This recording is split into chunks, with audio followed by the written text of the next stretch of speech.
नमः सिद्धेभ्यः।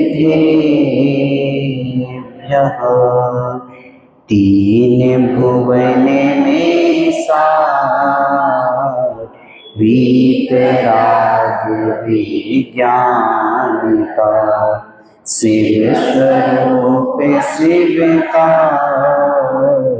नमः त्रियोग समाहिके। नमः त्रियोग समाहिके।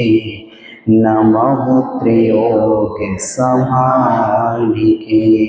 अनंत अनंत सिद्ध परमेष्टि भगवान की, देवादिदेव श्री आदिनाथ भगवान की, शासनायक श्री महावीर भगवान की, द्वादशांग में जनवाणी माता की, आचार्य भगवान श्री शांति सागर जी महामुनिराज की, अढ़ाई दीपक समस्त मुनिराजों की, अहिंसा परमो धर्म की। चौथी ढाल निकालेंगे सभी लोग।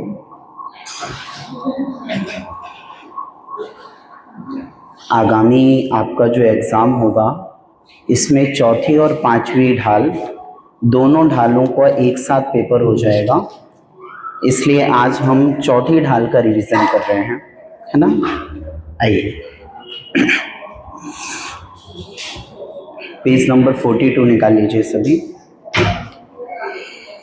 सम्यक श्रद्धा धारि पुनि सेवहु सम्यक ज्ञान, स्वपर अर्थ तबु धर्म जुत जो प्रगटावन मान। पूर्व में प्रथम ढाल में चारों गतियों के दुखों का वर्णन, द्वितीय ढाल में चारों गतियों में दुखों का कारण जो गृहीत और अग्रहित मिथ्यात्व है इसके बारे में समझा था। तीसरी ढाल में हमने जाना था कि इस संसार के परिभ्रमण की यात्रा को अगर रोकना है तो सम्यक दर्शन से सहित हो जाइए। सम्यक दर्शन कैसे होता है, सम्यक दर्शन को किस प्रकार से अंगीकार किया जाता है, उनकी सारी चर्चाएं हमने तीसरी ढाल में पढ़ ली थी। अब सम्यक ज्ञान सम्यक चारित्र की बातें आगे चर्चा होगी। यहाँ पर सर्वप्रथम सम्यक ज्ञान की चर्चा है। क्या कहा है तो कहा सम्यक श्रद्धाधारी पुनि, सम्यक दर्शन रूप क्या करें, पहले सम्यक दर्शन को धारण करें यानी सम्यक श्रद्धा को धारण करें, पुनि यानी इसके बाद सेवहु यानी सेवन करने योग्य है सम्यक ज्ञान। कैसा है वो सम्यक ज्ञान, स्वपर अर्थ बहुधर्म जुत जो प्रगटावन भान, जो प्रगटावन भान यानी कि सूर्य के समान प्रकट करने वाला है। जिस प्रकार से रात्रिकालीन अंधेरे में अंधेरे को सूर्य की किरणों के माध्यम से दूर कर दिया जाता है, प्रकाश कर दिया जाता है और सूर्य के प्रकाश में सभी वस्तुएं बिल्कुल स्पष्ट हो जाती हैं, उसी प्रकार से सम्यक ज्ञान की रोशनी में भी स्व और पर इन दोनों की चर्चाएं बिल्कुल स्पष्ट नजर आती हैं। आत्म तत्व क्या है, आत्मा का स्वरूप क्या है, पर वस्तु क्या है, पर का स्वरूप क्या है, स्व चतुष्टय क्या है, पर चतुष्टय क्या है, ये सारी जानकारी हमें सम्यक ज्ञान के माध्यम से होती हैं। तो कहा पहले तो कंडीशन है सम्यक श्रद्धान धारण कीजिए। क्या कीजिए, यानी सम्यक दर्शन को पहले धारण करना है और सम्यक दर्शन होते ही जो ज्ञान होगा वो भी स्वतः क्या हो जाएगा, सम्यक रूप हो जाएगा। इतनी चर्चा पहले छंद में की गई है। सम्यक साथे ज्ञान हो ये पे भिन्न आराधि, लक्षण श्रद्धा जाने दोहने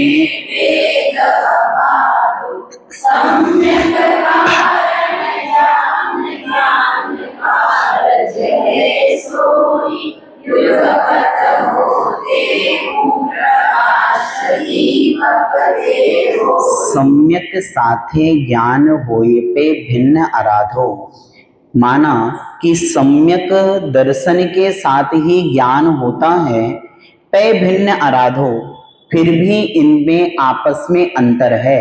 कैसे अंतर है, तो लक्षण यानी लक्षण से अंतर है। क्या अंतर है, श्रद्धा जान, दो शब्द आए हैं। श्रद्धा शब्द लगाना है सम्यक दर्शन के अर्थ में, और जान यानी कि जानना, ये अर्थ किसके अंतर्गत आएगा? ज्ञान के अंतर्गत। तो कहा सम्यक साथे यानी सम्यक दर्शन के साथ ही सम्यक ज्ञान होता है, परंतु लक्षण के दृष्टि से देखा जाए, परिभाषा की दृष्टि से देखा जाए तो दोनों में अंतर है। क्या अंतर है? श्रद्धा जान दोह में वेद अभादो, श्रद्धा की अपेक्षा और जानने की अपेक्षा अंतर है। सम्यक दर्शन में श्रद्धा विशेष है और ज्ञान में जानना विशेष है। स्पष्ट हो गया?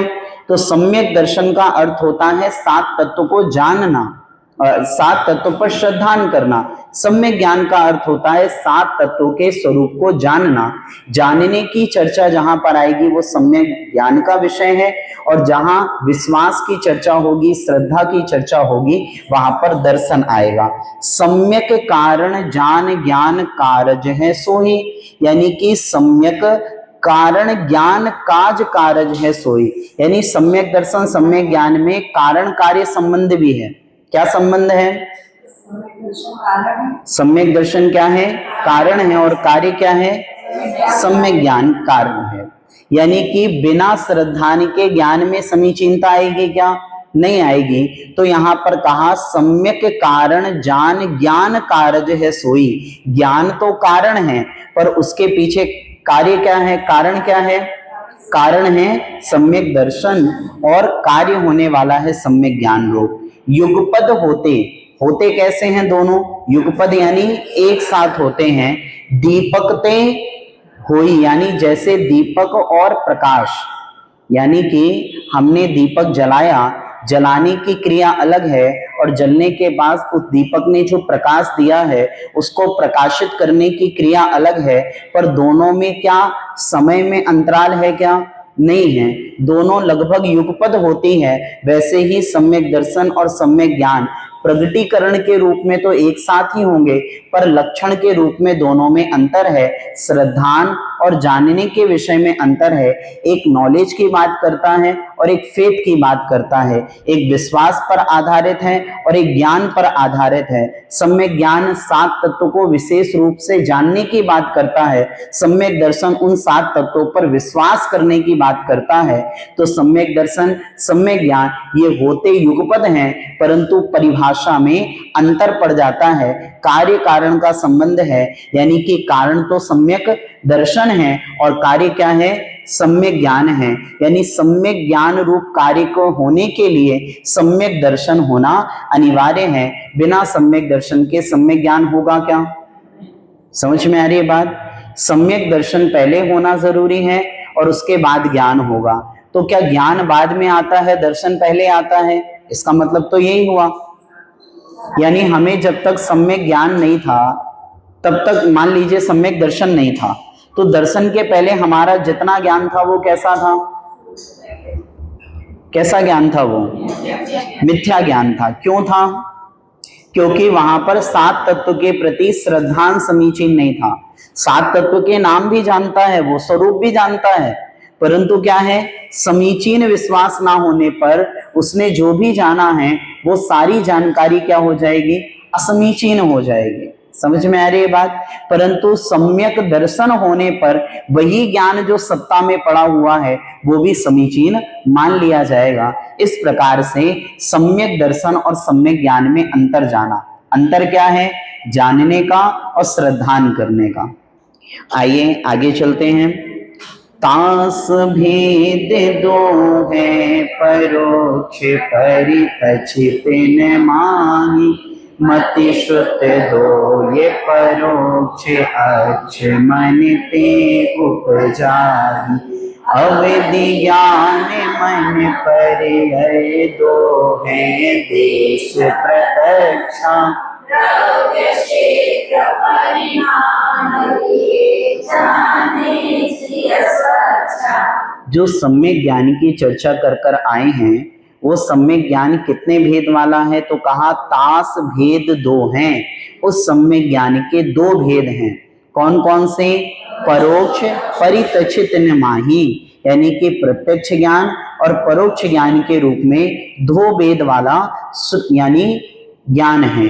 आगे मति श्रुत दो ये परोक्ष अक्ष मनते उपजाई, मति ज्ञान और श्रुत ज्ञान ये दोनों ही परोक्ष हैं। क्यों है परोक्ष? अक्ष मनते उपजाई, इनकी जो उपज होती है, इसकी जो उत्पत्ति स्थान है वो दो प्रकार से, एक अक्ष और एक मन। अक्ष का यहाँ मतलब इंद्रिय ज्ञान और मन यानी हमारी जो अनिंद्रिय है। तो जो इंद्रिय और मन के सहायता से जाना जाता है वह मति ज्ञान और श्रुत ज्ञान है। और ये दोनों ज्ञान कैसे हैं? परोक्ष हैं। परोक्ष क्यों कहा इन्हें? हम अपनी आंखों से देख रहे हैं, प्रत्यक्ष ही तो देख रहे हैं ना। देखने में जो हम छू रहे हैं वस्तुओं को प्रत्यक्ष ही तो है हमारे सामने, फिर परोक्ष क्यों कहा?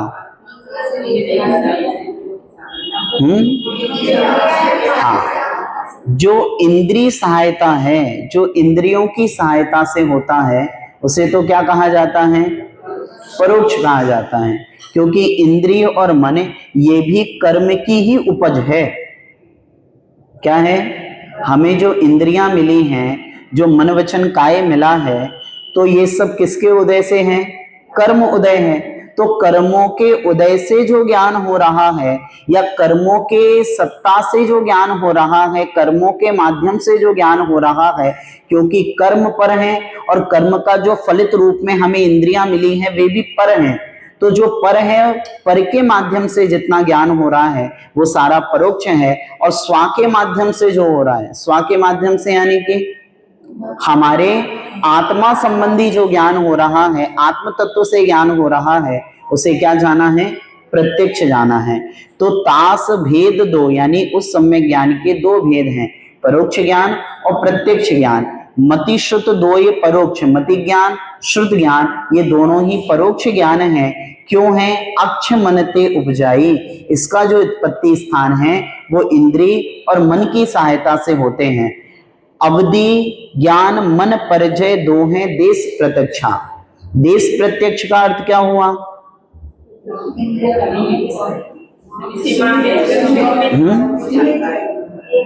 देश प्रत्यक्ष कहने का कारण समझना, ये है तो जरूर आत्मा के ज्ञान, परंतु ये जितने भी ज्ञान है वो छायोसमिक ज्ञान है। कैसे ज्ञान है? छायिक ज्ञान नहीं है। जो छायिक ज्ञान होता है उसको सकल माना जाता है और जो छायोपसमिक आधार पर ज्ञान होता है उसको अल्प माना जाता है या फिर देश प्रत्यक्ष माना जाता है। अवधि ज्ञान और मन पर्य ज्ञान, यानी अवधि ज्ञानावरण कर्म के क्षयोपसम होने से अवधि ज्ञान प्रकट होता है और मन पर्य ज्ञानावरण कर्म के क्षयोपसम से मन पर्य ज्ञान प्रकट होता है। तो ये जो क्षयोपसम विशेषक ज्ञान है ये भी कैसे हैं? देश प्रत्यक्ष ज्ञान है। और कैसे जान रहे हैं विषय वस्तु को? तो कहा द्रव्य क्षेत्र परिमाण लिए जाने जिये स्वच्छा। द्रव्य क्षेत्र आदि का परिमाण लिए जानेंगे, एक निश्चित समय सीमा तक जानेंगे, एक निश्चित क्षेत्र तक जानेंगे। अवधि ज्ञान एक निश्चित क्षेत्र तक जानने वाला ज्ञान है। मनःपर्य ज्ञान किसे कहते हैं? मन संबंधी बातों को जानना, ये तो मनःपर्य ज्ञान हो गया। मनःपर्य ज्ञान किसके होता है? मुनियों को होता है। अवधि ज्ञान किसे कहते हैं? द्रव्य क्षेत्र आदि की मर्यादा लेकर भूत भविष्य और वर्तमान की कुछ पर्यायों को जानता है। ठीक है ना? ये क्या हो गया? अवधि ज्ञान। जानता भी कैसा है? तो रूपी स्वबधे, यानी कि रूपी को ही जानेगा, अरूपी को विषय नहीं करता अवधि ज्ञान। मति ज्ञान किसे कहते हैं? मति ज्ञान, हाँ, जो इंद्रिय और मन की सहायता से वस्तु का सामान्य अवलोकन है, यानी सामान्य रूप से वस्तु को जो जाना है वो मति ज्ञान है। और मति ज्ञान में जानी हुई वस्तुओं को जो विशेष रूप से जानना है वो श्रुत ज्ञान है। तो मति ज्ञान, श्रुत ज्ञान, परोक्ष ज्ञान, अवधि ज्ञान, मनःपर्य ज्ञान, देश प्रत्यक्ष ज्ञान, क्योंकि ये सीमाओं पर आधारित है। और दूसरी चीज ये छायोपसम निमित्त के ज्ञान है, ये छायिक ज्ञान नहीं है, यानी हमेशा रहने वाले नहीं है। अवधि ज्ञान और मनःपर्य ज्ञान में भी उतार चढ़ाव होता है कि नहीं होता?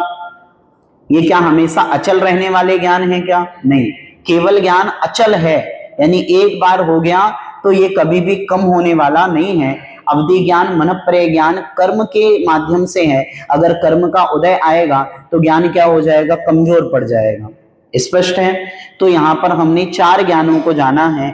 क्या क्या जाना, मति ज्ञान, शुद्ध ज्ञान, ये दोनों क्या है, परोक्ष हैं। अवधि ज्ञान और मनःप्रय ज्ञान ये क्या है, देश प्रत्यक्ष ज्ञान है। अब सकल प्रत्यक्ष की चर्चा नीचे हो रही है। हाँ, क्या मनःप्रय ज्ञान का होता है मन संबंधी बातों को जान लेना, ठीक है ना। वो मुनिराज किसी व्यक्ति के मन संबंधी बातों को जानते हैं, यानी कि उसके मन में क्या चल रहा था, क्या चल रहा है और क्या चलेगा, ये तीनों ही जानेंगे, ठीक है ना। भूत भविष्य वर्तमान संबंधी, पर उसमें भी क्या होगी, एक सीमा होगी निश्चित। अवधि ज्ञान से भी छोटी सीमा होती है मनःप्रय ज्ञान के, ठीक है। पर मनःप्रय ज्ञान में बहुत सारी चीजें अरूपी, यानी कि मन में जो विचार चल रहे हैं उनको जानने की बात है। मन में क्या चल रहा है वो अवधि ज्ञान का विषय नहीं बनेगा। क्यों नहीं बनेगा, क्योंकि वो दिखाई देता है क्या मन में जो चल रहे हैं, परंतु मनःप्रय ज्ञान का विषय बनेगा। क्षेत्र की अपेक्षा मनःप्रय ज्ञान छोटा होता है, पर विषय की अपेक्षा मनःप्रय ज्ञान गूढ़ होता है। अवधि ज्ञान क्षेत्र की अपेक्षा बड़ा होता है, परंतु वो सभी को नहीं जानता, सिर्फ रूपी वस्तुओं को जानता है। ये अंतर जानिएगा। अवधि ज्ञान खूबी हो सकता है, परंतु मनःप्रय ज्ञान कभी मिथ्या रूप नहीं हो सकता। मनःप्रय ज्ञान हमेशा सम्यक रूप ही होगा, ठीक है। अवधि ज्ञान 3 ज्ञान है जो कुरूप हो सकते हैं। कौन कौन से, मति ज्ञान, श्रुत ज्ञान, अवधि ज्ञान, ठीक है ना। कुमति, कुश्रुत और कुअवधि, इस प्रकार से उनके भेद हैं। पर मनःप्रय ज्ञान और केवल ज्ञान ये दोनों हमेशा सम्यक रूप ही होते हैं, ठीक है। 3 एक साथ कितने ज्ञान प्रकट हो सकते हैं, 4 ज्ञान हो सकते हैं। मति, श्रुत, अवधि, मनःप्रय और केवल ज्ञान हो सकते हैं, ठीक है ना। मति, श्रुत, अवधि और मनःप्रय ज्ञान हो सकते हैं। एक ज्ञान भी हो सकता है क्या, केवल ज्ञान हो सकता है। जिनको केवल ज्ञान है क्या उनको मति ज्ञान, श्रुत ज्ञान नहीं है। हाँ, अरिहंत भगवान मति ज्ञान, श्रुत ज्ञान, अवधि ज्ञान, मनःप्रय ज्ञान नहीं है उनको। उनको कौन सा ज्ञान है, केवल ज्ञान है, ठीक है ना। तो एक ज्ञान से लेकर 4 ज्ञान तक व्यक्ति के हो सकते हैं। एक ज्ञान भी हो सकता है, 2 ज्ञान होंगे तो मति और शुद्ध भी हो सकते हैं, 3 होंगे तो मति, शुद्ध, अवधि या मति, शुद्ध, मनःप्रय हो सकते हैं, 4 होंगे तो मति, शुद्ध, अवधि और मनःप्रय होंगे। मनुष्यों के कितने ज्ञान हो सकते हैं, कितने हो सकते हैं,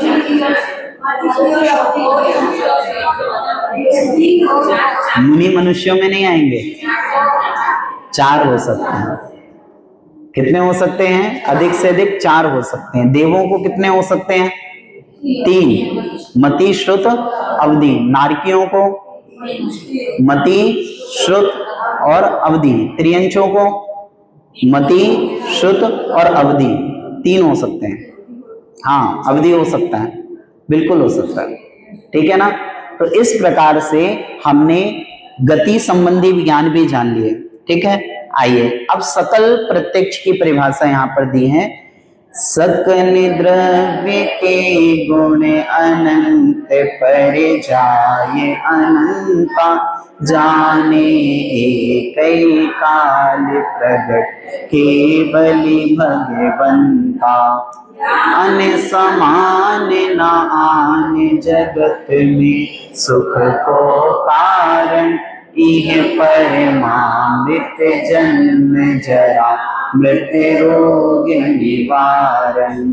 कह रहे हैं सकल द्रव्य के गुण अनंत पर जाए अनंता, यानी कि इस संसार में द्रव्य कितने हैं, अनंत हैं। उनके गुण कितने हैं और पर्याय कितनी है, अनंत हैं। जाने एक ही काल, यानी कि इन द्रव्यों को, उन द्रव्यों के गुणों को, उन द्रव्यों की पर्याय को जाने एक ही काल, यानी एक ही काल में जानते हैं, एक ही समय में जानते हैं।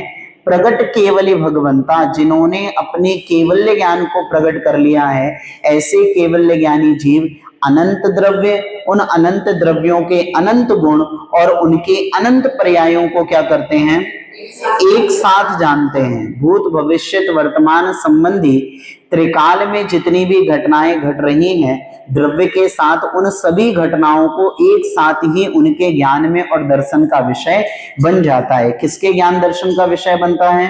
केवली भगवंता, केवली भगवान के ज्ञान का विषय बनता है। सम्यक ज्ञान समान न आन जगत को सुख को कारण, इसीलिए कहा है कि सम्यक ज्ञान के समान जगत में सुख का कारण कोई भी नहीं है, क्योंकि यह परमामृत, ये क्या है? परम अमृत है। किसके लिए? जन्म जरा मृत रोग निवारण। जन्म जरा यानी बुढ़ापा और मृत्यु रूपी जो रोग हैं उनके निवारण करने के लिए, उन्हें दूर करने के लिए परम अमृत के समान है। क्या है अमृत के समान? सम्यक ज्ञान, क्योंकि सम्यक ज्ञान जन्म जरा और मृत्यु आदि के रोगों को भी क्या करता है? दूर करता है। अपन को सम्यक ज्ञान है कि नहीं है? तो अपन को बुढ़ापा नहीं आएगा क्या? फिर कैसे लिखा यहां पर? मृत्यु नहीं होगी क्या? तो फिर यहां पर क्यों लिखा ये? हाँ, विकल्पात्मक नहीं होगा। देह में होने वाले परिवर्तन को सम्यक ज्ञानी जीव आत्मा का परिवर्तन नहीं मानेगा। उसका जो सच्चा श्रद्धान बनेगा वो यही मानेगा कि ये तो द्रव्य में बदलने वाली पर्याय हैं और पर्याय के प्रति मेरा कोई भी राग नहीं है। यानी जितना परिणमन हो रहा है ये पर में परिणमन हो रहा है, वस्तु के बाह्य तत्व में परिवर्तन हो रहा है, यानी पुद्गल में परिवर्तन हो रहा है। आत्मा में ना कोई जन्म है, ना कोई मृत्यु है, ना कोई बुढ़ापा है, और आत्मा को किसी प्रकार से कोई विघ्न व्याधि नहीं है। ये जितनी भी व्याधियां दिखाई दे रही हैं ये शरीरगत है और शरीर आत्मा से भिन्न है। यानी कि जिसके लिए मैं दुखी हो रहा हूं ये मेरा स्वरूप है ही नहीं। मेरा स्वरूप तो क्या है? त्रैकालिक शुद्ध है, एकात्म तत्व रूप है, यानी कि आत्म तत्व रूप है, और उस आत्मा में कहीं भी किसी प्रकार से कोई भी परिवर्तन होता ही नहीं है। ऐसा जानने के बाद क्या होगा? जितना भी परिणमन शरीरगत होगा वो सारा शरीरगत परिणमन आत्मा को विकल्प देगा क्या? नहीं देगा। और ये आत्मा और शरीर इन दोनों की भेदावस्था जिसने बताई है वो क्या है?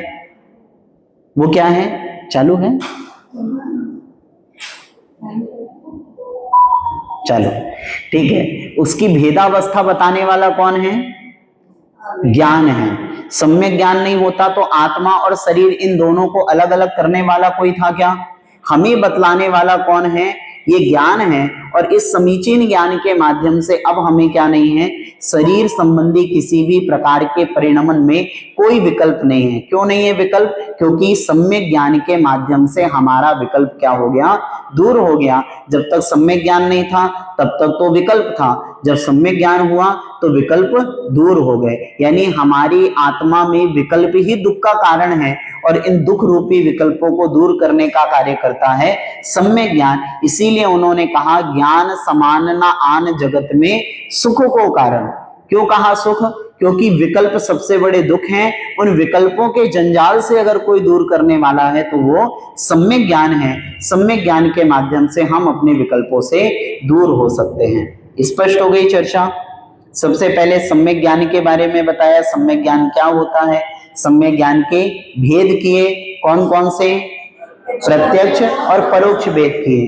परोक्ष के अंतर्गत मति ज्ञान और श्रुत ज्ञान। प्रत्यक्ष के दो भेद किए, सकल प्रत्यक्ष और देश प्रत्यक्ष। देश प्रत्यक्ष में अवधि ज्ञान, मन त्रय ज्ञान। सकल प्रत्यक्ष यानी केवल ज्ञान। केवल ज्ञान क्या करता है?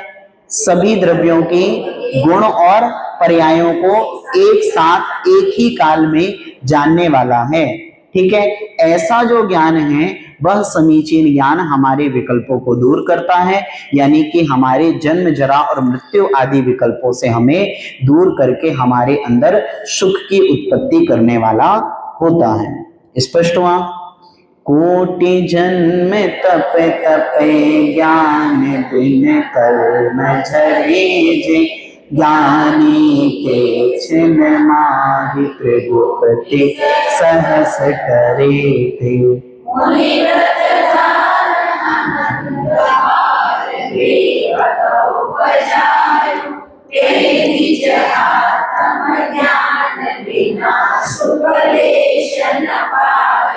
कोटि जन्म तप तपे ज्ञान बिन कर्म झरे जे। यहाँ पर ज्ञान की उपयोगिता बताई गई है कि सम्यक ज्ञान कितना महान है। कहा कोटि जन्म तप तपे, कोई व्यक्ति करोड़ों जन्मों तक तप करे, ज्ञान बिन कर्म झरे जे, परंतु सम्यक ज्ञान के बिना उसके जितने कर्मों की निर्जरा करोड़ों जन्मों में तप करने से होगी, ज्ञानी के क्षण माही, सम्यक ज्ञानी के क्षण मात्र में हो जाती हैं उतनी कर्मों की निर्जरा। किसके माध्यम से? सिर्फ ज्ञान के माध्यम से नहीं, त्रिगुप्ती सहज टरे थे। ये तीन गुप्ती होनी चाहिए। अगर तीन प्रकार की गुप्ती नहीं है और ज्ञान कितना भी हो जाए तो क्या कर्म जाएंगे? यहां पर अगर हम ये गलती करें कि श्रावक के बारे में ये लगा लें, ये श्रावक की पंक्ति नहीं है, ये मुनि की पंक्ति है। क्या कहा यहाँ पर? कोटि जन्म तप तपे ज्ञान बिन कर्म झरे जे, यानी करोड़ों जन्मों तक अज्ञानी जीव अज्ञान के प्रभाव से जितना भी अपने शरीर आदि को तपाता है और जितने कर्मों की निर्जरा करता है, ज्ञानी के क्षण माही, यानी ज्ञानी व्यक्ति क्षण मात्र में उतने कर्मों की निर्जरा करता है। पर ज्ञानी कैसा होना चाहिए? त्रिगुप्ती सहस टरेते, यानी तीन प्रकार की गुप्तियों से सहित होना चाहिए। यानी ज्ञानी व्यक्ति अगर तीन प्रकार की गुप्तियों से, मन गुप्ती, वचन गुप्ती और काय गुप्ती, ये किसको होगी? मुनियों को होगी। तो कह रहे हैं कि ज्ञानी मुनिराज और अज्ञानी मुनिराज, यहां पर सम्यक ज्ञानी मुनि के लिए कहा है कि जो मुनिराज सम्यक ज्ञानी हैं, सम्यक दर्शन और सम्यक ज्ञान से सहित जो मुनिराज हैं, वे अगर तपस्या करेंगे, तप करेंगे, तो उसके प्रभाव से उनके कर्मों की जितनी निर्जरा क्षण मात्र में हो जाएगी, उतनी निर्जरा करने के लिए एक मिथ्या दृष्टि मुनिराज को क्या करना पड़ेगा? करोड़ों वर्षों तक तपस्या करनी पड़ेगी। यहाँ ये चर्चा की जा रही है। तो कह रहे हैं कोटि जन्म तप तपे ज्ञान बिन कर्म झरे जे, यानी करोड़ों जन्मों तक तपस्या करने पर जितनी ज्ञान बिन, यानी ज्ञान के बिना कर्मों की जितनी निर्जरा होगी, ज्ञानी के क्षण माही, यानी ज्ञानी जीव, सम्यक ज्ञानी जीव क्षण मात्र में ही उतने कर्मों की निर्जरा कर लेता है। किसके माध्यम से?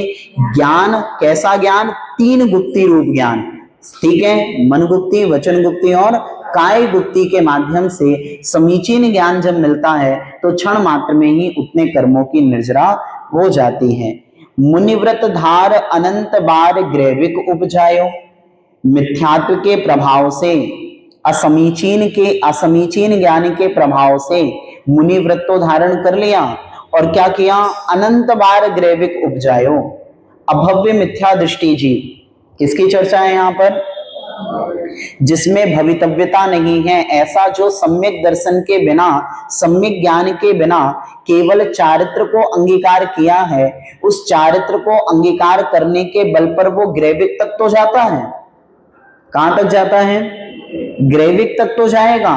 पै निज आत्म ज्ञान बिना सुख लेस न पायो, परंतु निज आत्मा के ज्ञान, आत्मा के स्वरूप को नहीं पहचाना।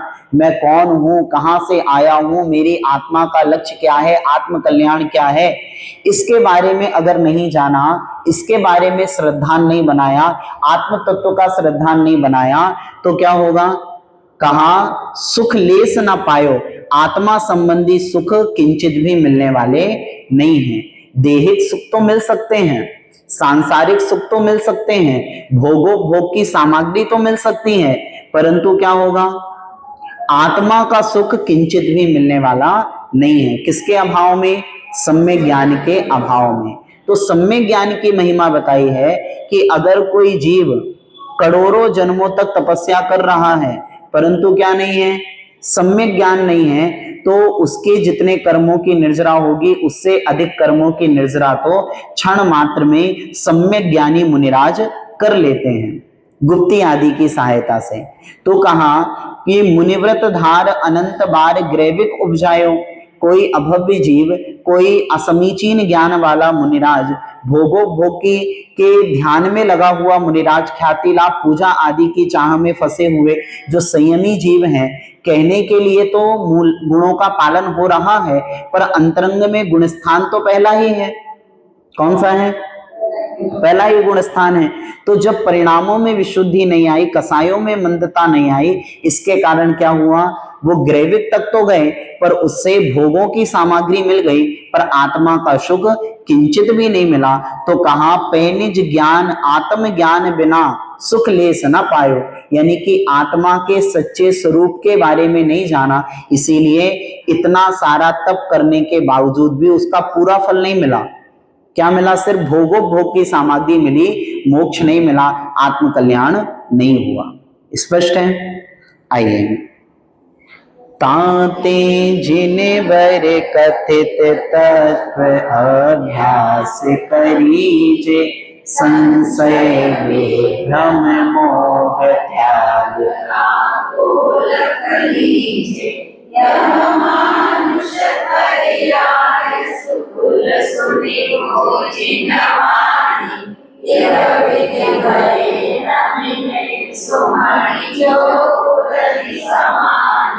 इसीलिए ताते यानी इसीलिए जिनवर कथित जिनेंद्र भगवान के द्वारा कहे गए तत्वों का अभ्यास कीजिए, यानी उसे पढ़िए, उसे समझिए, उसे अपने चित्त पर बैठाइए।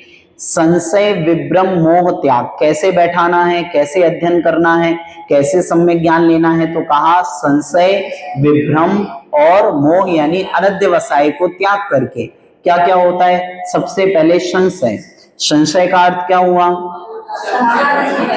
शंका नहीं करना, ठीक है ना, संशय रूप नहीं होना, ठीक है। आगे कहा विभ्रम, विभ्रम क्या होता है, विपरीत नहीं जानना, ठीक है ना। संशय का अर्थ होता है अभी डामाडोल स्थिति है, कैसी स्थिति बनी हुई है, हम इनको भी मानते हैं, इनकी बात भी मानते हैं, उनकी बात भी सही है भैया, इस ग्रंथ में लिखा है, सम्यक हमारे जिनेंद्र भगवान ने जो कहा है वो भी सही है और अन्य देवी देवताओं ने कहा है वो भी सही है। ऐसी स्थिति क्या हो गई, संशय रूप स्थिति हो गई, यानी कि दोनों बातों को माना जा रहा है। आगे कह रहे विभ्रम यानी कि उल्टा जान रहे हैं, यानी जो जिनेंद्र भगवान ने बताया है बिल्कुल क्या जाना, उससे विपरीत जाना, ये विभ्रम है। और इसके बाद कहा है विमोह यानी मोह, इसको अनध्यवसाय भी कहते हैं। क्या होता है ये, इसका अर्थ ये होता है कि अभी निर्णय लेने की क्षमता नहीं आई है, वस्तु तत्व का निर्णय नहीं हुआ है। हाँ हो सकता है, कहा तो है, लिखा तो है, पर निर्णय नहीं है, यानी अभी भी क्या है, शक है, शंका है, अभी श्रद्धान अडिग नहीं हुआ, मजबूत नहीं हो पाया। तो कह रहे हैं कि जिनेंद्र भगवान ने जो कहा है सिर्फ उसको जानना नहीं है, कैसे जानना है, तो संशय विभ्रम और विमोह यानी कि मोह आदि को त्याग करके जानना है। मोह का अर्थ यहाँ पर अटैचमेंट आदि वाला मोह नहीं है, ये यहाँ पर क्या है, अनध्यवसाय रूप है, यानी कि जिसमें निर्णय करने की शक्ति नहीं है, जो अभी वस्तु तत्व का निर्णय नहीं कर पा रहा। जिनेंद्र भगवान ने तो कह दिया वस्तु का स्वरूप यही है, पर उसके अंदर क्या है, अभी भी डिलेमा की स्थिति है, यानी अभी भी वो क्या हो रहा है, थोड़ा सा चूक रहा है, सोच रहा है पता नहीं किसने देखने गया, कहा तो है जिनेंद्र भगवान ने, लिखा तो है ऐसा आगम ग्रंथों में, पूर्वाचार्यों ने बतलाया तो है, परंतु अभी निर्णय नहीं हो पा रहा। अभी वो क्या है, थोड़ा सा सोच रहा है, पता नहीं सही होगा या नहीं होगा। तो ऐसी स्थिति में जो निर्णय करने की क्षमता नहीं आई है, इसको कहते हैं अनध्यवसाय। इनको क्या करें, त्याग, यानी इनको दूर करके आपो लख लीजिए, अपनी आत्मा के स्वरूप को लखिए, यानी देखिए, अपनी आत्मा के स्वरूप को प्राप्त कीजिए। क्या क्या करके, संशय विभ्रम और विमोह का त्याग करके आपो लख लीजिए, यानी अपनी आत्मा पर लखिए, यानी अपनी आत्मा को जानिए, अपनी आत्मा को देखिए। यह मानुष पर्याय सुकुल सुनवो जिनवाणी, क्योंकि इस मनुष्य पर्याय और उस पर्याय में भी सुकुल यानी कि उत्तम कुल की प्राप्ति, और उसमें भी सुनवो जिनवाणी यानी जिनवाणी का मिलना।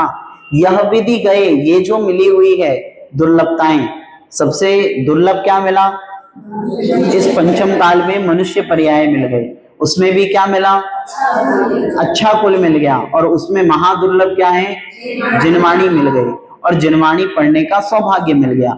यही विधि गए, अगर ये चली गई, ये सारी अनुकूलताएं दूर हो गई, चली गई, मिले न मिले सुमणि जो उदधि समानी, यानी कि एक बार समुद्र में क्या हो जाए, मणि हाथ से छूट जाए तो दोबारा मिलेगी क्या, नहीं मिलेगी। यानी हाथों से छूटी हुई मणि समुद्र में पुनः ढूंढना जितना मुश्किल है, उसी प्रकार से मनुष्य पर्याय, उसमें भी उत्तम कुल और उसमें भी जिनवाणी, ये तीन तीन प्रकार की दुर्लभताएं हमें मिली हैं। दुर्लभ, अति दुर्लभ और महादुर्लभ। दुर्लभ तो यह है कि पंचम काल में मनुष्य कुल प्राप्त हुआ।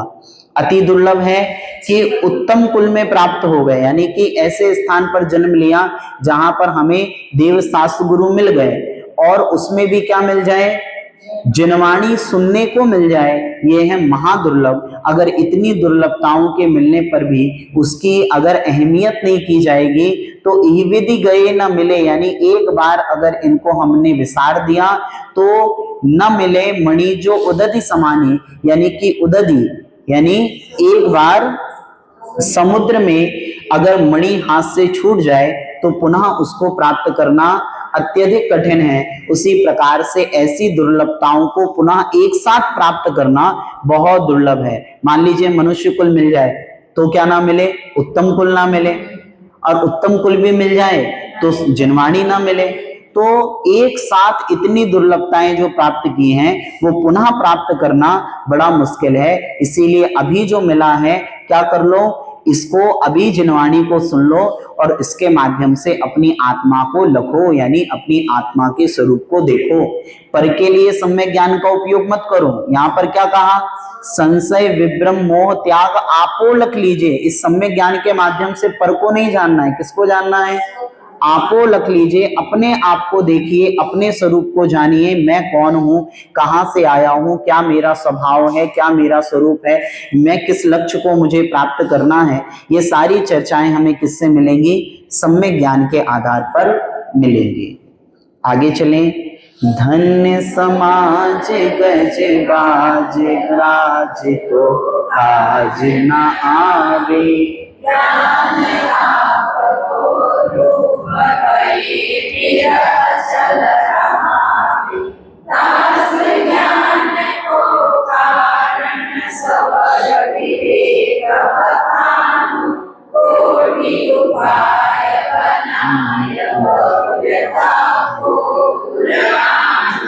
धन समाज, गज यानी कि हाथी, बाज यानी जब जो चलते हैं उनके पैर धरती पर क्या होते हैं, बजते हैं, यानी कि क्या होते हैं, आवाज आती है, तो क्या कहा, बाज। आगे राज यानी कि राजा बन जाना।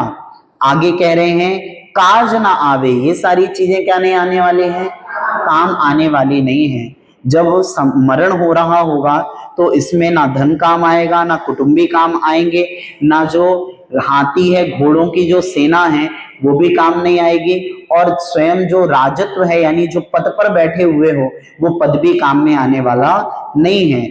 ज्ञान आपको रूप भय फिर अचल रहावे, जिसने अपने आत्मा के स्वरूप को प्राप्त कर लिया, आत्म स्वरूप को प्राप्त कर लिया, फिर अचल रहावे, वो क्या हो गया, अचल हो गया, वो डिगने वाला है क्या।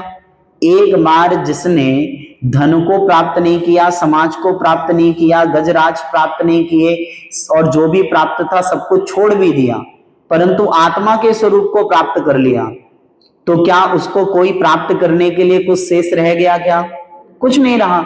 तो कह रहे हैं ज्ञान आपको रूप भय फिर अचल रहावे। संसार में समाज आदि से जो संबंध बनाए हैं वे तो अस्थिर संबंध हैं, संसार से संबंध बनाए हैं, कुटुंबियों से संबंध बनाए हैं, ये सब अस्थायी संबंध हैं। परंतु एक बार ज्ञान से संबंध बना लिया, केवल ज्ञान को प्रकट कर लिया, आत्मा के स्वभाव को लख कर, आत्मा के स्वरूप का बोध करके अगर केवल ज्ञान की प्राप्ति कर ली तो वो ज्ञान कैसा है, अचल रहावे, यानी अचल है। अचल यानी जो चलायमान नहीं है, यानी जो एक बार प्राप्त होने के बाद कभी दूर होने वाला नहीं है, ऐसा ज्ञान क्या कर लिया, प्राप्त कर लिया। तास ज्ञान को कारण स्वपर विवेक बखानो, यानी उस ज्ञान का, यानी कि उस सम्यक ज्ञान का कारण क्या है, स्वपर विवेक बखानो, यानी आत्मा पर और पर वस्तुओं पर विवेक यानी भेद विज्ञान ही है। केवल ज्ञान की प्राप्ति का उपाय क्या है, भेद विज्ञान के माध्यम से शुद्धोपयोग आता है और शुद्धोपयोग का फल मिलता है केवल ज्ञान। तो भेद विज्ञान के बिना केवल ज्ञान होगा क्या? नहीं होगा। तो कह रहे हैं तास ज्ञान को कारण, यानी उस अचल ज्ञान, अचल ज्ञान कौन सा है? केवल ज्ञान। उस केवल ज्ञान का कारण क्या है? तो कहा स्वपर विवेक बखानो, आत्मा और पर वस्तुओं पर जो विवेक है यानी कि सम्यक ज्ञान है, भेद विज्ञान है, उसके माध्यम से क्या कीजिए? उस आत्म स्वरूप को प्राप्त कीजिए। कोटि उपाय बनाए भव्य ताको और आनो, और उस भेद विज्ञान को प्रकट करने के लिए जो कि केवल ज्ञान का कारण है, उस भेद विज्ञान को प्रकट करने के लिए कोटि उपाय यानी करोड़ों उपाय करने पड़े तो भी क्या कीजिए? भव्य जीव ताको और आनो, यानी उन चीजों को अपने उर में यानी चित्त में लाइए। समझना पुनः, कहने का अर्थ यह है कि इस संसार में धन, साम्राज्य, घोड़े, हाथी और अन्य राज्य आदि संपत्ति काम आने वाली नहीं है। ज्ञान आपको रूप भय यानी आत्मा के स्वरूप को बतलाने वाला जो क्या है? केवल ज्ञान है, वो अचल ज्ञान है। कैसा ज्ञान है वो? एक बार प्राप्त कर लिया इसके बाद डिगने वाला नहीं है। तास ज्ञान को कारण, उस ज्ञान को प्राप्त करने का कारण क्या है? स्वपर विवेक बखानो, स्व और पर विवेक करना यानी कि भेद विज्ञान करना। उस भेद विज्ञान को प्रकट करने के लिए कोटि उपाय बनाए भव्य ताको और आनो, भव्य जीव को चाहिए जितने भी उपाय कर सके, जितनी भी मेहनत कर सके, जितना भी पुरुषार्थ कर सके, उस सारे पुरुषार्थ को कहाँ लगा दो? इस सम्यक ज्ञान को प्राप्त करने में लगा दो, क्योंकि यही सम्यक ज्ञान, भेद विज्ञान क्या है? केवल ज्ञान का कारण होने वाला है। समझ में आई बात? सम्यक ज्ञान यानी भेद विज्ञान किसका कारण है? केवल ज्ञान का कारण है। और वो केवल ज्ञान कैसा है? अचल है, ठीक है, डिगने वाला नहीं है। उस अचल ज्ञान को प्राप्त करने के लिए क्या कीजिए? भेद विज्ञान लाइए, और उस भेद विज्ञान को प्राप्त करने के लिए हर संभव प्रयास करने की कोशिश कीजिए। ठीक है, आइए आगे। जे पूरब से वे गए जाहि अरु आगे, जे है सो सब महिमा ज्ञान तनि मुनिनाथ कहे हैं। विषय चाह दबदाह जगत जन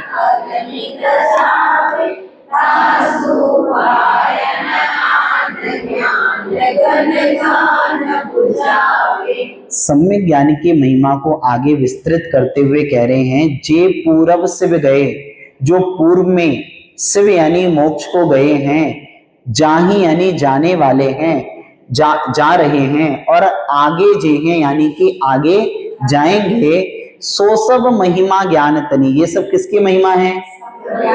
अगर सम्यक ज्ञान नहीं होता तो क्या जा पाते? आत्मा का समीचीन ज्ञान नहीं होता, सात तत्वों पर समीचीन ज्ञान नहीं होता, स्वरूप का बोध नहीं होता, तो उसके माध्यम से कभी भी मोक्ष जाने वाले नहीं थे। तो सो सब महिमा ज्ञान तनी, ये सब किसकी महिमा है? सम्यक ज्ञान की महिमा है। ऐसा किसने कहा? मुनियों के जो नाथ हैं। मुनि के नाथ कौन है? गणधर। कौन है उनके नाथ? जो आचार्यों के भी स्वामी होते हैं वो कौन होते हैं? गणधर। तो मुनिनाथ कौन है? गणधर हैं। ऐसा गणधरों ने कहा है। क्या कहा? विषय चाह दव दाह जगत जन अरनि दझावे, यानी कि विषय रूपी, पंचेंद्रिय विषय रूपी जो दव दाह यानी कि जंगल की आग, क्या कहते हैं इसे? दावानल। जो जंगल की आग जिस प्रकार से सूखे हुए जंगल को जलाकर भस्म कर देती है, उसी प्रकार से क्या है? विषय चाह, पंच इंद्रियों के विषय रूपी चाह रूपी जो दावानल है वो भी जगत जन अरनि दझावे, यानी कि जगत यानी संसार रूपी जीवों को क्या करता है? जीर्ण शीर्ण करता है, जला देता है। तासु उपाय न आन ज्ञान घन घान बुझावे, यानी कि इसको दूर करने के लिए कौन से बादल चाहिए? तो कह रहे हैं ज्ञान घन, यानी कि ज्ञान रूपी बादल चाहिए। छोटी मोटी अग्नि लगे तो उसे तो फायर ब्रिगेड से बुझाया जा सकता है, पर जंगल की आग को फायर ब्रिगेड से बुझाया जा सकता है क्या? नहीं। वो तो बादलों से जब बरसात होती है तो उन बरसात के माध्यम से ही क्या होता है, जंगल की आग ठंडी होती है। तो कह रहे हैं कि उसी प्रकार से जो कहाँ लगी है, पंच इंद्रियों के विषयों की इच्छा रूपी आग हमारी शरीर में लगी है, इंद्रियों में लगी है, उस आग को तो कौन बुझाने वाला है, ज्ञान रूपी बादल से ही क्या होंगे, वो शांत होने वाली है, अन्य कोई भी विकल्प नहीं है। स्पष्ट है। पुनः देखें एक बार, जो पूर्व में मोक्ष में गए हैं, जा रहे हैं और आगे जाएंगे, ये सब किसकी महिमा है, ज्ञान की महिमा है, ऐसा गणधर स्वामी ने कहा है। विषय चाह दवदाह यानी विषय रूपी जो दावानल है, जिसमें जगत के जन यानी व्यक्ति क्या हो रहे हैं, जिसमें जल रहे हैं, उस जलन को दूर करने के लिए, उस अग्नि को दूर करने के लिए तासु उपाय यानी कि जो उपाय है वो क्या है, ज्ञान घन घान यानी कि ज्ञान रूपी बादल के क्या होने पर, जब बरसने पर ही क्या होंगे, ये इच्छा रूपी अग्नि क्या होगी, दूर होने वाले हैं। क्योंकि जब सम्यक ज्ञान आएगा, तो सम्यक ज्ञान जब आएगा, समीचीन ज्ञान आएगा, तो पंचेंद्रियों के प्रति भी आसक्ति क्या होगी, कम स्वतः होती चली जाएगी। ठीक है। पुण्य पाप फल माही हरख बिलिखो मत भाई,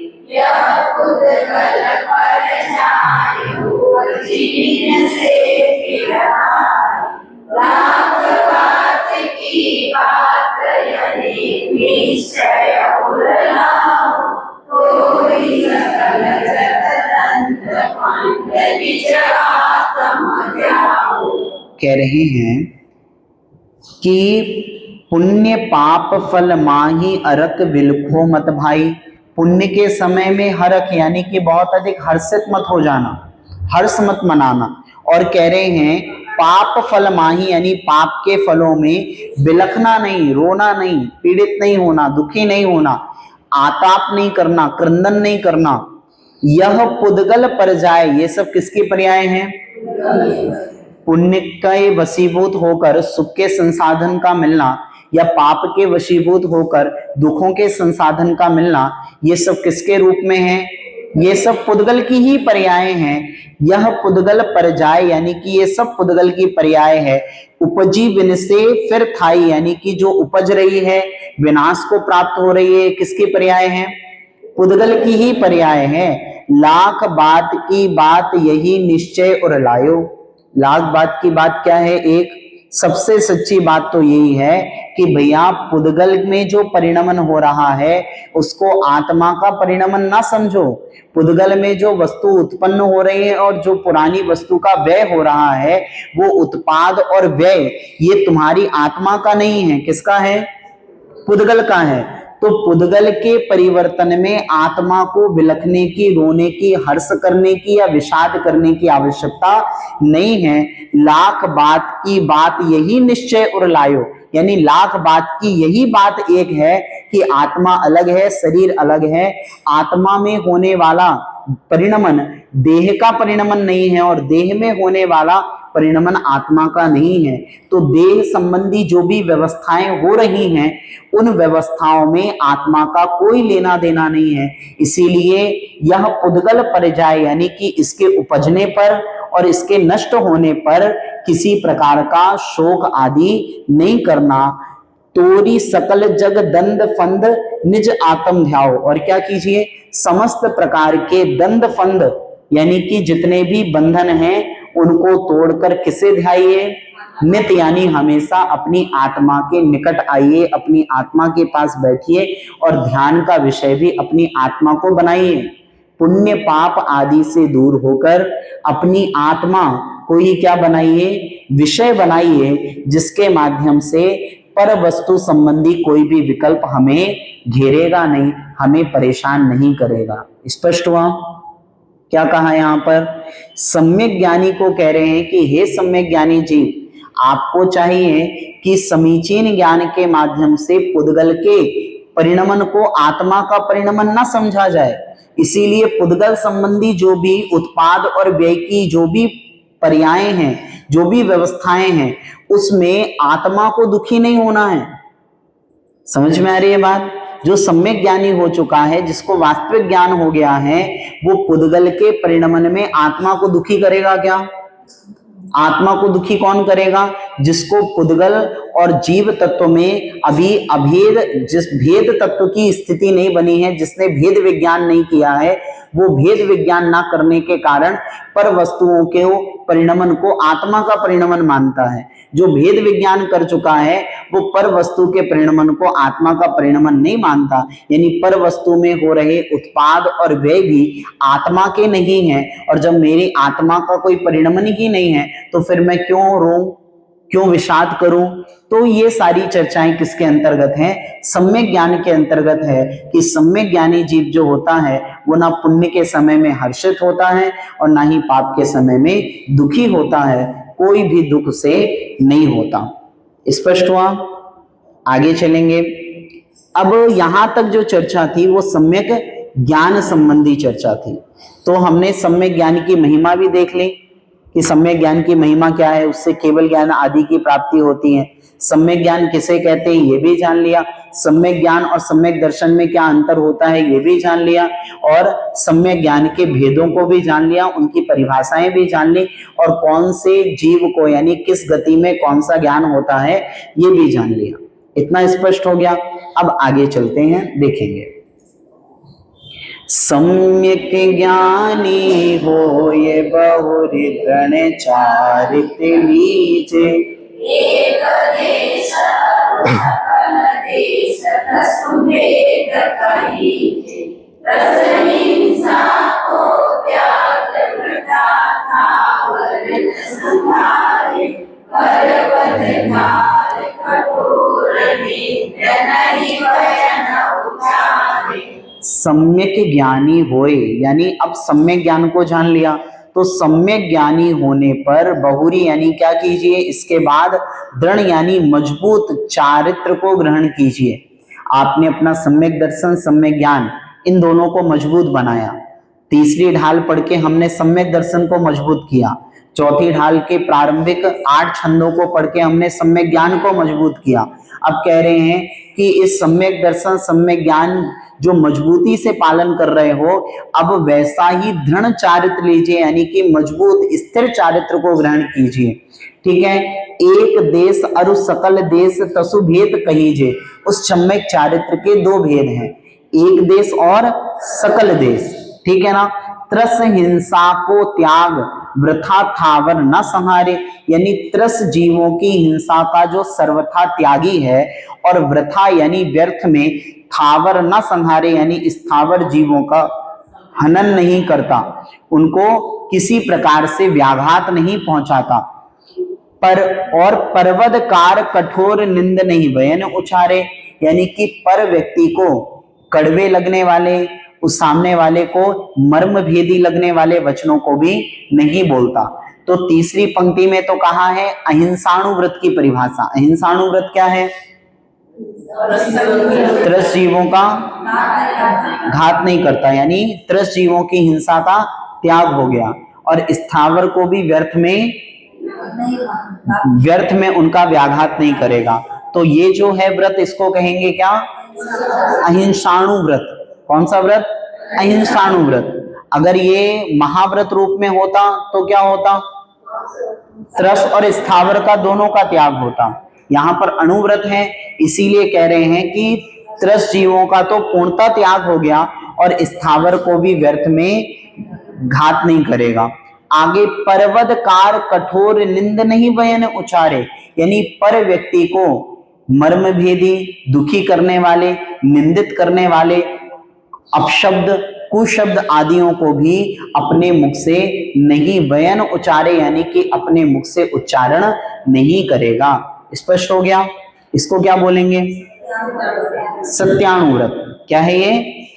कि परवदकार यानी पर को भेदित करने वाला, निंदित करने वाले ऐसे मर्म भेदी शब्दों को भी अपने वचनों से नहीं बोलेगा। ऐसा जीव क्या करता है? अहिंसाणुव्रत, सत्यानुव्रत का पालन करता है। आगे देखें, जल मृतिका बिन और नाही कछु गहे अदत्ता, निज वनिता बिन सकल नारी सो रहे विरता अपनी शक्ति विचार परिग्रह दशरथी से गमन प्रमाण धाम सुसीमन नाथी। जल मृतिका, जल और मिट्टी के बिना और कुछ भी बिना दिए हुए अदत्ता यानी बिना दिए हुए ग्रहण नहीं करता। जल मृतिका बिन और ना ही यानी जल और मिट्टी के बिना और कुछ भी गहे यानी ग्रहण करता नहीं है। अदत्ता यानी बिना दिए हुए। जब तक किसी और कोई और ना दे दे तब तक मिट्टी और जल के अलावा अन्य कुछ भी ग्रहण नहीं करता। निज वनिता बिन सकल नारी सो रहे विरक्ता। निज वनिता यानी अपनी वनिता यानी स्त्री के अलावा सकल नारी सो यानी संसार में जितनी भी स्त्रियां हैं उनसे विरक्ता यानी कि दूर रहता है, यानी वहां पर ब्रह्मचर्य का पालन करता है। आगे अपनी शक्ति विचार परिग्रह थोड़ो राखो। अपनी शक्ति के अनुसार जीवनोपयोगी जितने भी द्रव्य है उन द्रव्यों के अलावा सभी प्रकार के परिग्रह का त्याग करता है। वो क्या कहा उसके लिए? परिग्रह परमाणु व्रत। क्या कहा इसको? परिग्रह परमाणु यानी परिग्रह का परिमाण करने वाला। 10 दिस गमन प्रमाण ठान तसु सीम न राखे, यानी कि 10 दिशाओं संबंधी गमनागमन की क्या करेगा? सीमा को तय करेगा। इसको कहते हैं दिग्व्रत। क्या कहते हैं इसे? ठीक है, तो कह रहे हैं जल और मिट्टी के अलावा कुछ ग्रहण नहीं करेगा। इसको क्या कहा? अचौरियाणु व्रत। निज वनिता बिन सकल नारी सो रहे विरक्ता, यानी कि स्वाधारा संतोष व्रत, यानी कि ब्रह्मचर्याणु व्रत। अपनी शक्ति विचार परिग्रह थोड़ो राखो। परिग्रह तो रखेगा परंतु अपनी शक्ति को देखकर कितनी मुझे आवश्यकता है, कितना मेरा जीवन काल है और उस जीवन काल को चलाने के लिए कितना धन आदि कितनी वस्तु आदि की उपयोगिता जीवन में है, उन सभी को तय करके उनकी सीमाओं को ले लेगा और उसमें ही अपना आने वाला सारा जीवन चलाएगा। इसको कहते हैं परिग्रह परमाणु व्रत। ठीक है ना। और इसके ऊपर क्या कहा था? स्वाधारा संतोष व्रत, यानी कि क्या करेगा? अपनी पत्नी को छोड़कर अन्य के प्रति ब्रह्मचर्य का पालन करेगा। 10 दिस गमन यानी 10 दिशाओं में जाने आने की क्या करेगा? सीमा ले लेगा। ठीक है, उन सीमाओं को कभी भी छेदन नहीं करेगा, उनका उल्लंघन नहीं करेगा। इस प्रकार से क्या हो गया? ये हमारे 5 प्रकार के अनुव्रत हो गए और एक गुणव्रत यानी दिग्व्रत हो गया। समझ में आई बात? पहले उन्होंने कहा अहिंसाणुव्रत में कि 30 जीवों की हिंसा का सर्वथा त्याग किया और स्थावर को व्यर्थ में घात नहीं करना, ये अहिंसाणुव्रत। पर को व्यदित करने वाले मर्म भेदी आदि वचनों को अपने मुख से ना उच्चारण करना, ये क्या हो गया? सत्यानुव्रत। मिट्टी और जल के अलावा बिना दिए हुए कुछ भी ग्रहण नहीं करना, अचौरियानुव्रत। स्वयं की स्त्री को छोड़कर अन्य के प्रति ब्रह्मचर्य का पालन करना, ब्रह्मचर्य स्वाधारा संतोष व्रत। और कहा अपनी शक्ति के अनुसार क्या करना? थोड़ा परिग्रह को रखना, ये क्या हुआ? परिग्रह परिमाणु व्रत। और 10 दिस गमन प्रमाण यानी 10 दिशाओं में जाने आने की सीमाओं को निश्चित करना, ये क्या हो गया? दिग्व्रत हो गया। स्पष्ट है? आइए आगे। ताहू में फिर ग्राम गली ग्रह बार बजारा, गमना गमन प्रमाण ठान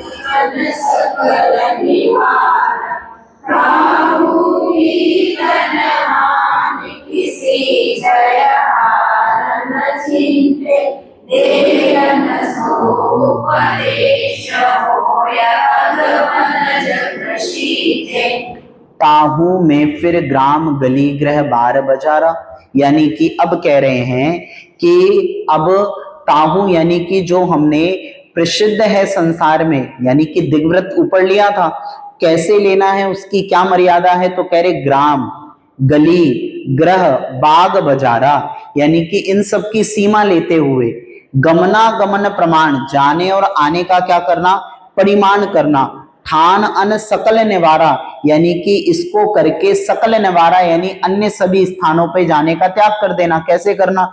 किसी व्यक्ति ने तय किया कि हमें भारत के बाहर नहीं जाना, तो भारत के अंदर तक की सीमा हो गई, इसके बाहर क्या हो गया? सकल संयम हो गया। ध्यान रखना, अणुव्रती भी महाव्रती रूप पुण्य कमा सकता है। कैसे कमा सकता है? अपनी सीमाओं के बाहर का। यानी कि किसी व्यक्ति ने कहा कि हम भारत के बाहर नहीं जाएंगे आजीवन के लिए, तो जितने भारत की जो सीमा है उसके अंदर तो अणुव्रत का पुण्य मिल रहा है, पर जो सकल रूप में त्याग कर दिया, जहां आना जाना ही नहीं है कभी, उसके प्रति क्या हो गया? महाव्रती रूप हो गया। महाव्रती कहेंगे नहीं, पर महाव्रत क्या हो गया? उसको पुण्य मिल गया, क्योंकि बाहर का तो क्या है? सकल रूप से त्याग कर दिया उसने। ठीक है, तो कह रहे हैं ताहू में फिर ग्राम गली गृह बार बाजारा, यानी कि ग्राम गली बाजार आदि की क्या करनी है? सीमा को धारण करके गमनागमन की क्या करना है? परिमाण करना है। ठान अन सकल निवारा, और इसको क्या करना है? सकल यानी कि बाकी जितना भी है, जो हमने नियम लिया है, जो हमारी सीमा के अंतर्गत है, उसको छोड़कर जितनी भी चीजें सीमा के बाहर हैं, सबका क्या हो गया? त्याग हो गया। काहू की धन हानि किसी जय हायर न चिंते, यानी कि किसी की हानि हुई, किसी को धन मिला, किसी की जय हुई यानी प्रतिष्ठा हुई, किसी के अपयश हुआ संसार में, इससे क्या है? उसे कोई लेना देना नहीं है। जो व्रती श्रावक है उसको कोई मतलब नहीं है। देय न सो उपदेश होय अग वनज कृषिते, और ना ही वो किसी अन्य जीव को क्या करेगा? उपदेश देगा। किसका उपदेश? कहा अघ यानी पापों का। पाप किसमें? वनज कृषिते, यानी कि जो कृषि आदि है, जिसमें हिंसा आदि होती है, ऐसे किसी भी संसार को बढ़ाने वाला कोई भी उद्योग धंधे आदि का भी क्या नहीं करेगा? आइडिया नहीं देगा, बताएगा नहीं, कहेगा नहीं। क्यों नहीं कहेगा? क्योंकि अब उससे किसी प्रकार का अनर्थ दंड का कार्य नहीं करना। इसे क्या कहते हैं? अनर्थ दंड। अनर्थ दंड का अर्थ है अप्रयोजन भूत कार्य करना। तो वो व्यक्ति जो स्वयं संयम के मार्ग में आ चुका है, पापों का त्याग कर चुका है, वो अब किसी अन्य व्यक्ति को भी कृषि आदि करने के लिए या अन्य हिंसात्मक क्रियाओं को करने के लिए, उद्योग धंधे आदि करने के लिए प्रेरित नहीं करेगा। उसमें क्या करेगा? अगर कोई पूछेगा भी तो क्या कहेगा? मौन हो जाएगा, सहज हो जाएगा। ठीक है ना? कुछ कहेगा नहीं, कुछ बोलेगा नहीं, क्योंकि अगर कुछ कहेगा, कुछ बोलेगा तो अनुमोदना का दोष लग जाएगा। क्योंकि हमने दोष सिर्फ कृत यानी करने में ही नहीं लगता, कारित और अनुमोदन का भी दोष लगता है। स्पष्ट हो गई बात? तो आज हमने क्या जाना? सम्यक ज्ञान को जाना। सम्यक ज्ञान किसे कहते हैं? सम्यक ज्ञान के भेद जाने, सम्यक ज्ञान किसको होता है ये जाना, और सम्यक ज्ञान की महिमा को जाना। सम्यक चारित्र को जाना। सम्यक चारित्र में 5 प्रकार के अणुव्रतों को जाना, और देशव्रत को, दिग्व्रत को जाना, और अनर्थ दंड व्रत को जाना। ठीक है ना? इसमें भी हाँ, देशव्रत को जाना। देशव्रत को कैसे जाना? कि दिग्व्रत में जो मर्यादा आपने ली है उसको ही क्या करना? कुछ समय के लिए और छोटा कर देना। ठीक है ना? देशव्रत हो गया। इसके बाद अनर्थ दंड व्रत। ध्यान रखना, यहां पर दिग्व्रत और देशव्रत को अलग अलग नहीं किया है। छैडालाकार ने क्या किया है? दिग्व्रत का उपयोग किया है, देशव्रत का उपयोग नहीं किया है। यहां पर उन्होंने क्या किया? पहली समझ में आई बात की नहीं आई? छैडालाकार ने दिग्व्रत और देशव्रत को अलग अलग नहीं गिना। उन्होंने क्या? शिक्षा व्रतों में गिनेंगे। यहां पर उन्होंने क्या किया? दिग्व्रत, गुणों व्रत में क्या किया? उन्होंने सबसे पहले दिग्व्रत को लिया, जो आजीवन काल के लिए लिया जाता है, और इसके बाद अनर्थ दंड व्रत को लिया। अनर्थ दंड व्रत में भी क्या लिया उन्होंने? तो कहा है कि जो देय न सो उपदेश अगवनज कृषिते, यानी कि जो बिना विचारे या बिना किसी प्रयोजन के किसी को वन आदि, कृषि आदि करने की कोई भी किसी प्रकार की व्यवस्था नहीं करेगा, और किसी प्रकार की एडवाइस आदि भी नहीं देगा। स्पष्ट हो गया? अब इसके जो भेद हैं, ठीक है ना? अनर्थ दंड के एक तो पापोपदेश तो हमने पढ़ लिया, पाप का उपदेश नहीं देगा। अब इसके बाद प्रमादचर्या, हिंसा, दान, दुष्श्रुति आदि क्या होगा? आगे की चर्चा में पढ़ेंगे। स्पष्ट है?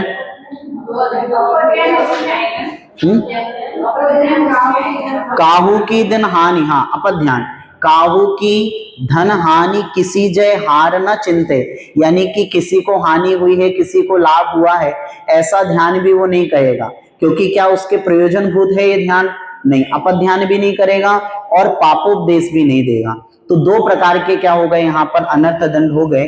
अनर्थ दंड के 5 भेद, सबसे पहले अपध्यान, पापोपदेश, प्रमादचर्या, हिंसा दान और दुष्श्रुति। तो तीन की चर्चा आगे करेंगे, ठीक है। किसी का कोई प्रश्न? किस अवस्था में दिया था?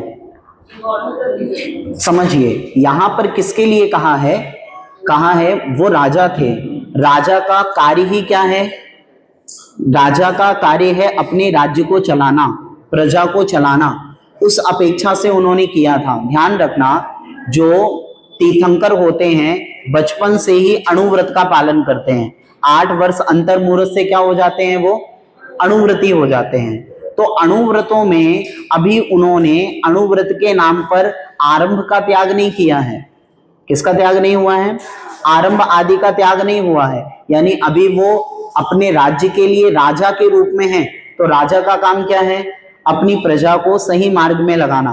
तो उसकी अपेक्षा तो उन्होंने कहा है, अगर वो राजा नहीं होते तो ये बात नहीं कहते, ठीक है ना। जैसे कोई सैनिक है, 5वें पंचम गुण स्थान वर्ती युद्ध लड़ सकता है कि नहीं लड़ सकता?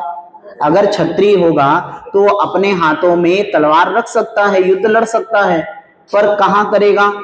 प्रयोजनभूत। यहां अनर्थ दंड की चर्चा है, वो तो असी मसी कृषि वाणिज्य शिल्प और विद्या ये बताना तो प्रयोजनभूत था। यहां पर अप्रयोजनभूत शब्द है, जो अप्रयोजनभूत है वो नहीं बताएंगे, यानी जहां जिसका